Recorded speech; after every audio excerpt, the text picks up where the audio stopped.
12वीं के सभी स्टूडेंट्स का हमारे यूट्यूब चैनल इंग्लिश सेशन में स्वागत है। इस वीडियो में मैं आपको my mother eight 66 poem detail में पढ़ाऊंगा। देखिए, ये जो पोयम लिखी है, जो इसकी कवित्री है, पोइटेस है, उसका नाम है कमला दास। कमला दास इस पोयम में वर्णन करती है, डेपिक्ट्स करती है, बताती है कि जो एजिंग प्रोसेस होती है, उम्र बढ़ने की जो प्रोसेस है वो नेचुरल है। उम्र हमेशा बढ़ती रहती है और जो मृत्यु है वो इनएविटेबल होती है, यानी कि अटल होती है। पोइट जो कवित्री है वो इस बात से इस पोयम में डरी हुई है कि उसकी माता की उम्र बढ़ती जा रही है। उसकी माता की उम्र 66 ईयर्स हो चुकी है। उसकी माता जी बहुत बूढ़ी हो चुकी हैं। कहीं ऐसा ना हो उसकी माता जी उससे यानी कि उसको डर है कि कहीं माता जी की मृत्यु ना हो जाए और माता जी को कहीं वो खो ना दे। ठीक है ना। ये डर उसे बार बार सताता रहता है। इसी चीज़ पर ये पोयम दी गई है। देखिए, इसके पहले मैं इसके जो मीनिंग्स यूज हुई है उसके बारे में थोड़ा सा बता देता हूँ। देखिए, इसमें यूज हुआ है dose word. Dose dose means होता है ए शॉर्ट लाइट स्लीप, यानी कि ऊँघना, थोड़ी सी नींद, हल्की नींद। फिर है एशियन, ये वर्ड भी इसमें यूज होगा। एशियन होता है लाइक ऐश, राख की तरह का कलर। फिर कोर्ज, CORPS, कोर्ज होता है मृत शरीर, डेड बॉडी। उसके बाद देखिए स्प्रिंट। स्प्रिंट होता है run at full speed over a short distance, यानी कि थोड़ी दूरी तक की एक तेज रनिंग, तेज दौड़। ठीक है ना। यानी कि सामने बस खड़ी हुई है, करीब सपोज़ कीजिए कि 50 मीटर की दूरी पे मैं बस चलने वाली, और मैं बहुत तेज़ी के साथ दौड़ कर उसे पकड़ लेता हूँ, तो यानी कि मैं तेज़ी से दौड़ा लेकिन थोड़ी दूरी तक। ठीक है ना, ये होगा स्प्रिंट। फिर देखिए स्पिल। स्पिल होता है मूव आउट, यानी कि बाहर आना, कोई चीज़ छलक जाना। ठीक है ना। वन वन मीन्स होता है पेल या कलरलेस। वन का मीन्स होता है एक हल्का सा पीला कलर, अजीब सा कलर। ठीक है, रंगहीन सा, जो बेढंगा सा लगे। और पेल, पेल मीन्स होता है हल्का फेड सा येलो कलर।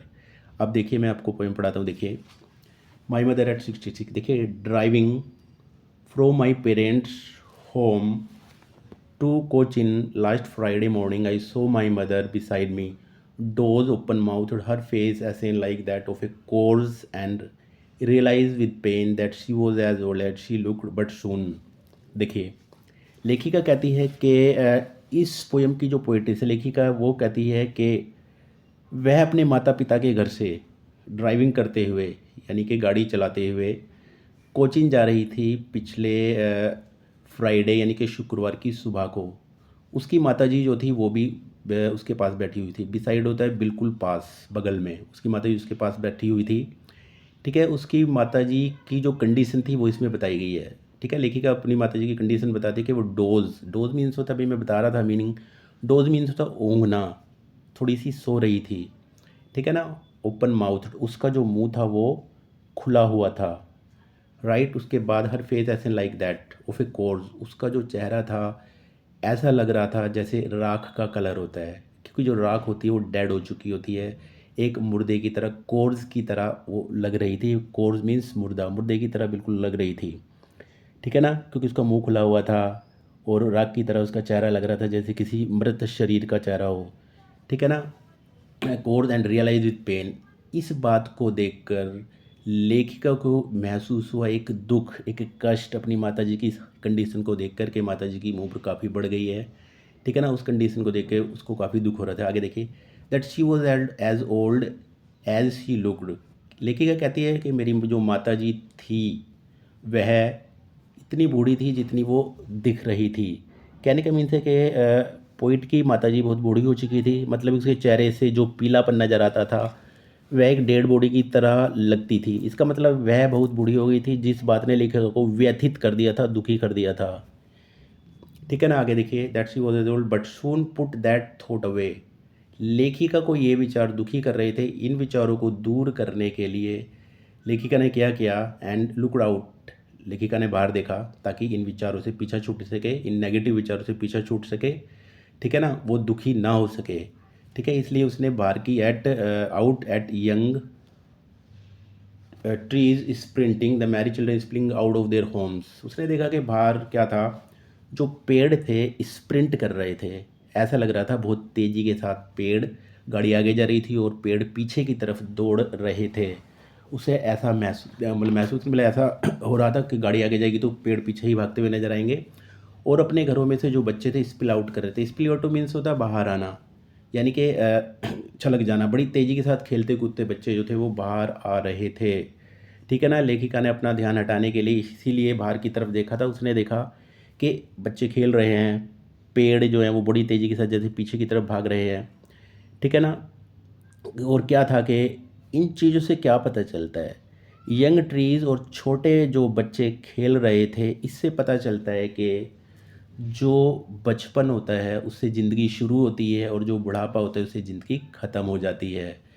जो बचपन है यानी कि जो यंग यहाँ पे बच्चे दिखाए गए हैं, छोटे बच्चे दिखाए गए हैं, और जो पेड़ जो है, पेड़ बताए गए हैं, इससे पता चलता है कि जो ज़िंदगी होती है, जो जीवन का जो चक्र होता है वो ऐसे ही चलता रहता है। दुनिया में कोई भी आता है, कोई भी जाता है, इससे कोई फ़र्क नहीं पड़ता। लेकिन क्या होता है कि जो प्रकृति होती है वो ऐसे ही चलती रहती है, ठीक है। ज़िंदगी का चक्र ऐसे ही चलता रहता है। बचपन में एक एनर्जी होती है, एक ताकत होती है, ठीक है ना। और पेड़ जो छोटे पेड़ यहाँ पर दिखाए गए हैं उनमें भी एक एनर्जी दिखाई गई है, एक एनर्जी बताई गई है। उसकी माताजी से बुढ़ापे से उनका कंपैरिजन किया गया है। आगे देखिए, but after their home but after the airport see security check standing a few yards away, ठीक है ना। क्या होता है सिक्योरिटी चेक के बाद, लेखिए क्या कहती है, सिक्योरिटी चेक के बाद में कुछ दूरी पर खड़ी हो गई, क्योंकि वो लोग एयरपोर्ट गए थे। तो क्या होता है ये सिक्योरिटी चेक, क्या होता है सिक्योरिटी चेक, होता है जब हम किसी फ़्लाइट से कहीं जाएंगे तो जब एयरपोर्ट पर जाएंगे तो हमारा सामान चेक किया जाएगा, और जब हम जहाँ पर प्लेन से जाएंगे, जब वहाँ पे उतरेंगे तो वहाँ पर भी सामान चेक होगा। इसी को सिक्योरिटी चेक बोलते हैं। देखिए क्या कहते हैं, ये सिक्योरिटी चेक के बाद एक्चुअली क्या होता है कि कुछ दूरी पर मैं खड़ी हुई थी। I looked again at her, wan, pale as a late winter's moon, and felt that old familiar ache. लेखिका कहती है कि फिर मैंने अपनी माताजी को फिर देखा, अपनी माताजी की तरफ एक बार फिर देखा। उसका चेहरा वान, वान मीन्स होता है कलरलेस, रंगहीन सा, जैसे बुढ़ापे में हो जाता है उस तरीके का दिख ही रहा था। पेल, पीला सा, जैसे कि जब सर्दियाँ जा रही होती है, जो मून का कलर होता है, चंद्रमा का कलर होता है, उसमें कोई ब्राइटनेस, चमक नहीं होती चंद्रमा में जब सर्दियाँ जारी होती हैं, रंगीन सा होता है। ऐसे ही उसके माता जी के चेहरे का कलर था। लेखिका ने लेखिका ने जब ये सारी बातें देखी तो फेल्ट दैट ओल्ड फेमिलियर है, लेखिका को वही पुराना जो दुख, कष्ट, दर्द उसको फिर मन में महसूस होने लगा, ठीक है ना। अपनी माता जी को देखकर माई चाइल्डहुड्स फियर, मेरे, लेखिका ने कहा मेरे बचपन का डर। बचपन का डर क्या था कि जब लेखिका छोटी रही होगी तो उसे लगा हुआ कि उसकी उम्र जैसे जैसे बढ़ेगी उसकी माताजी की उम्र बढ़ेगी, और कहीं ऐसा ना हो कि उसकी माताजी उससे कहीं बिछड़ ना जाए, उसकी कहीं मृत्यु ना हो जाए, ठीक है ना। तो उसी डर, वही डर उसका दोबारा उसके दिमाग में आ गया कि माताजी की उम्र काफ़ी बढ़ गई है, कहीं जब मैं जहाँ पर जा रही हूँ, जब लौट के अगर वापस आऊँगी तो ऐसा ना हो कि माताजी मुझे ना मिले और माताजी की कहीं मृत्यु ना हो जाए। ये डर उसके मन में अंदर था, ठीक है ना। बट ऑल आई सैड वो सी यू सून अम्मा। लेखिका ने केवल ये कहा कि अम्मा जी, हम माता जी दोबारा जल्दी ही मिलेंगे। ऑल आई डिड वो smile and smile and smile. लेखिका कहती है कि मैं मुस्कुराती रह गई और मुस्कुराती रह गई। एक्चुअली क्या होता है यहाँ पे आयरनी दिखाया गया है। आयरनी मीन्स होता है व्यंग्य, व्यंग्य मीन्स होता है कही गई बात का उल्टा। एक्चुअली कही गई बात का उल्टा ऐसा होता है कि मान लीजिए मैं कहने लगूँ, बाहर बहुत तेज़ धूप अगर पड़ रही है और मैं पसीने पसीनी हूँ, अगर मैं किसी से कहने लगूँ वाह वाह क्या सुहाना मौसम है, तो सामने वाला समझ जाएगा कि मैं मजाक कर रहा हूँ। ये हो गया व्यंग्य, यानी कही कही बात का उल्टा। यहाँ पर यही दिखाया गया है कि लेखिका के मन में एक दुख है, एक कष्ट है अपनी माताजी को देखकर। उसका जो प्यार है अपने माताजी के प्रति वो अनलिमिटेड है, ठीक है ना। वो बहुत प्यार करती है अपनी माताजी को, तो उसके मन में बहुत दुख है अपनी माताजी को देख कर के जब वो लौट कर आएगी तो कहीं ऐसा ना हो कि उसकी माताजी उसे ना मिले, उसकी मृत्यु ना हो जाए, क्योंकि उसकी माताजी बहुत बूढ़ी हो चुकी थी। अपनी माताजी को नकली मुस्कुराहट उसने दिखाई, जानबूझ के वो मुस्कुराती रही माताजी के सामने कि माताजी अभी बाद में फिर मिलेंगे दोबारा, जबकि उसके अंदर दुख था, लेकिन फिर भी वो मुस्कुरा कर दिखा रही थी अपनी माताजी को ताकि उसकी माताजी दुखी ना हो जाए। जहाँ तक मैं समझता हूँ ये पोएम आपको बहुत अच्छे से समझ आ गई होगी, ठीक है ना। यदि आपको मेरी वीडियो पसंद आई है तो आप इसको लाइक कीजिए और उसको, मेरे चैनल को तुरंत सब्सक्राइब कीजिए। इसके क्वेश्चन आंसर मैं नेक्स्ट वीडियो में आपको अच्छे से बताऊँगा। Thank you.